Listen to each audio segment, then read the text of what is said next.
Rahmatullah wabarakatuh. Hidup santri, hidup santri, santri Indonesia. Samemeh nuluikeun kana caritaan aslina bagian tema ieu rencanana Padang Ramil. Kusabab Padang Ramil na tugas maka diwakilan ku MUI. Tapi ragana MUI eusi nama pasti dan Ramil. Matakan nyungkeun waktu rek hadirkeun heula ieu.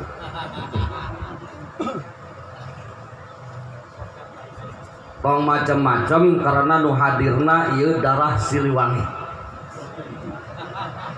Ngan lamun pangajiana ngajina aya nu salah tong nyalahkeun MUI da eusi nama dan Ramil.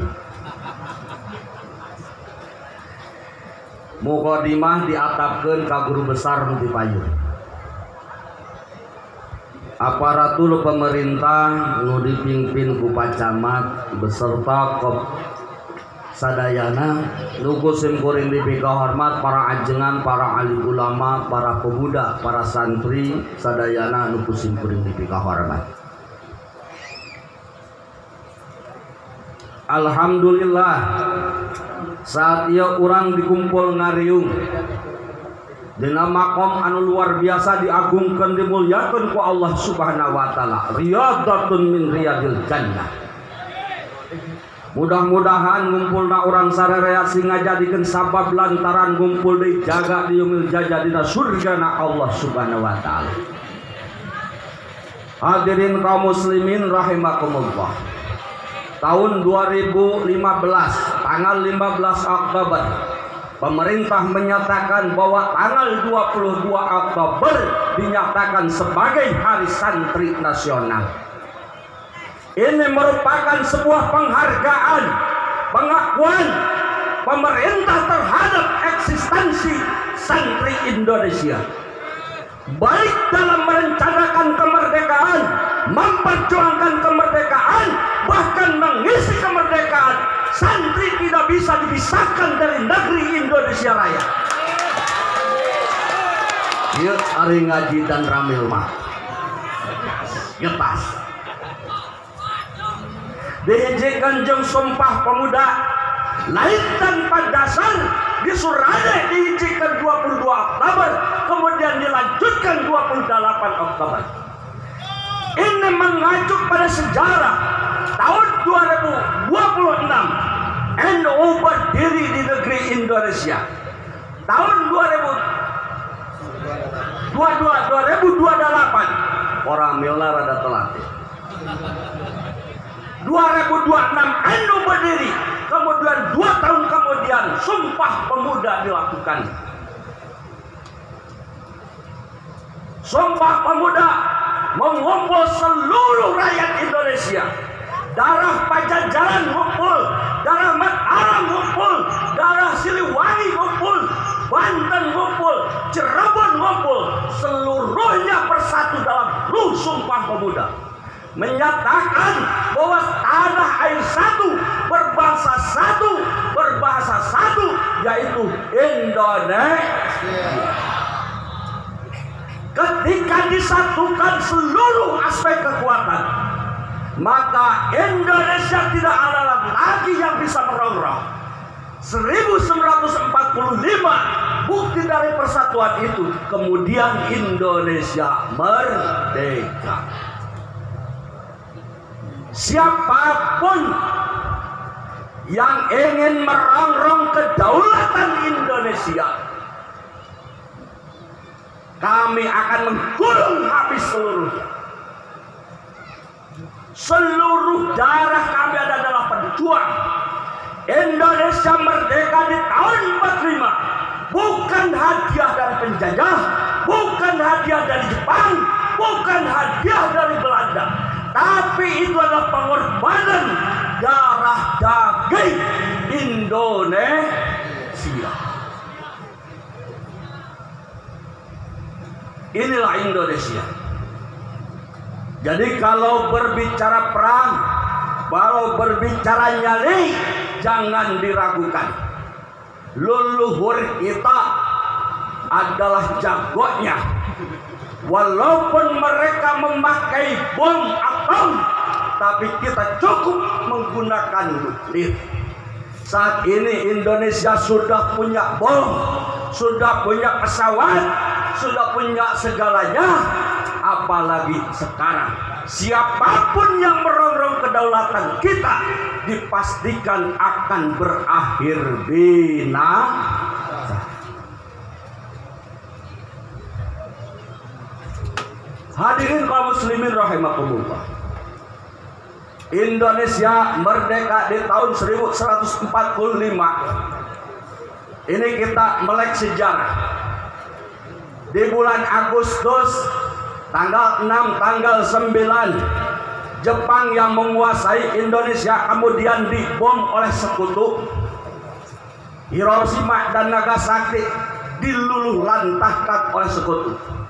Indonesia kemudian mengambil start di tanggal 17 menyatakan kemerdekaan. Inilah kalau kita gambarkan hadiah di Allah Subhanahu wa Ta'ala. Indonesia merdeka di hari Jumat. Indonesia merdeka di bulan Ramadan. Kalau bukan ini hadiah terbaik dari Allah Subhanahu wa Ta'ala, tidak akan mungkin Indonesia merdeka di Sayyidul Ayyam dan Sayyidul Syuhur. Ini dipastikan ada sesuatu yang istimewa yang Allah berikan. Kita yakin Indonesia kemudian kita yang akan mengisi, yang akan merajai dunia. Apakah Indonesia selesai? Hadirin kaum muslimin rahimakumullah. Waktu itu TNI belum ada. Kiai Haji Hasyim Asy'ari di tahun 1144 dengan kecerdikan siasatnya kemudian mengirimkan membentuk Hizbullah. Dilatih oleh siapa? Dilatih oleh Jepang. Bukan karena setuju dengan Jepang, tapi itulah bentuk siasat bagaimana kita mencuri kekuatan, mencuri ilmu walaupun dari Jepang, tapi itu harus jadi kekuatan bagi rakyat Indonesia. Siapa yang dijadikan Hizbullah? Itu adalah para santri Indonesia. Jawa Barat punya peranan penting dalam berdirinya Hizbullah. Tong letik hati Hizbullah markasna di Cibarusah Bogor. Pertama cuma 150 orang. Terakhir menjelang kemerdekaan jumlah menjadi 50.000 orang. Di bulan Agustus Indonesia sudah merdeka. Kemudian di tanggal 30 tentara Nika yang dibonceng oleh tentara Inggris, Belanda dan Inggris kemudian datang untuk menguasai Indonesia kembali. Tanggal 31 tentara Nika memohon terhadap Indonesia untuk mengibarkan bendera kebesaran Belanda dan kemudian dikibarkan di sebuah hotel Surabaya yang namanya Hotel Yamato. Tanggal 19 sebelumnya ketika tentara Jepang, tentara Belanda dan Inggris datang menginginkan menguasai kembali, Presiden Soekarno tempo lalu mengirimkan delegasi kepercayaannya yang menjadikan Menteri Agama untuk menemui ayahanda tercinta Kiai Hasyim Asy'ari, ingin memberi fatwa tentang sebuah jihad. Di tanggal 19 ini sejarah yang kita patut ketahui. Santri bergerak, kemudian bendera yang berkibar di hotel tersebut di Surabaya disobek warna biruna, nu tersisa merah putih. Siapa gerangan? Itu adalah anggota Ansor.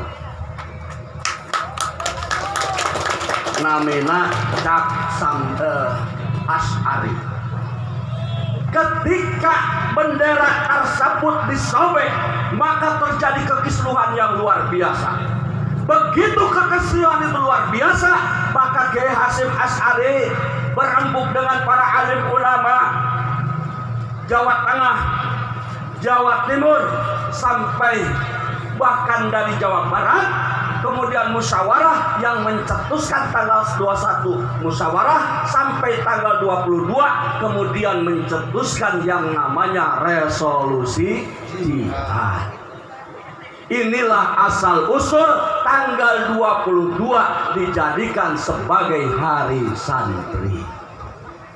Tanggal 25 kemudian Inggris mengirimkan 6.000 pasukan yang dipimpin oleh Jenderal Malabi untuk menguasai Indonesia.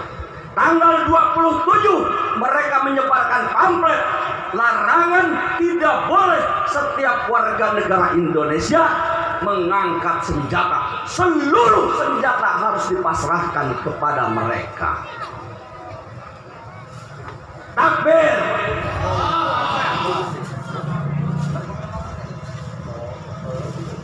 Tapi bagaimana ketika diminta untuk menyerahkan segalanya? Santri Indonesia, arek-arek Surabaya, warga Indonesia yang notabene adalah darah daging para pejuang, darah daging para kesatria. Tidak begitu saja.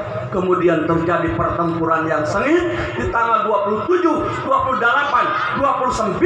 Kemudian tentara yang 6.000 itu dikapung habis-habisan sehingga mereka kewalahan. Kemudian minta kepada Presiden Soekarno untuk gencetan senjata. Tanggal 30 Presiden Soekarno dan Bung Hatta berangkat dari Jakarta menuju Surabaya, kemudian diadakan gencetan senjata. Apakah para pemuda, para santri menerima begitu saja? Tidak, hadirin semua. Tanggal 30 sore, pasukan Inggris yang dipimpin oleh Jenderal Malabi mengingkari kesepakatan. Mereka melintasi, ingin menempati sebuah daerah yang tadinya dalam kesepakatan tidak boleh. Kemudian dari Jembatan Merah yang ada di Surabaya, santri bergerak, kemudian Jenderal Malabi terbunuh dalam peperangan. Siapa yang membunuh? Itu adalah para santri Hizbullah yang dibentuk oleh para alim ulama. Sedikit lagi. 31 ketika meninggalnya Jenderal Malabi, Nika begitu marah, Inggris begitu marah, kemudian mengadakan ultimatum. Seandainya sampai tanggal 10 jam 6 pagi tidak memasrahkan orang-orang yang membunuh Jenderal Malabi dan tidak memasrahkan senjatanya, maka Surabaya akan diluluh lantakan, diratakan dengan bumi. Apakah warga Indonesia, santri, arek-arek Surabaya, apakah gentar dengan ancaman tersebut? Tidak. Kemudian mereka terus melawan.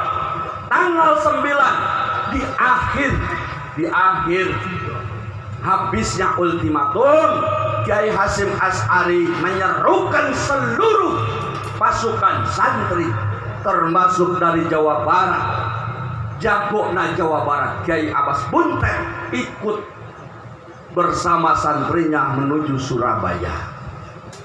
Lirboyo, tanpa beras dan segalanya, semua kiai berkumpul untuk mengadakan perlawanan di tanggal 10.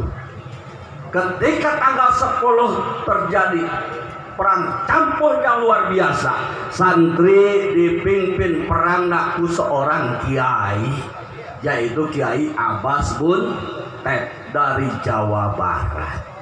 Alhamdulillah, yang rencana Surabaya dilululantakan, ternyata mereka bisa dipukul mundur dan morat-marit. Alhamdulillah. Santri Indonesia, santri Indonesia, santri Indonesia. Alhamdulillah. Maka 10 November dinamakan Hari Pahlawan. Inilah sejarah Indonesia tidak biasa terlepas dari santri.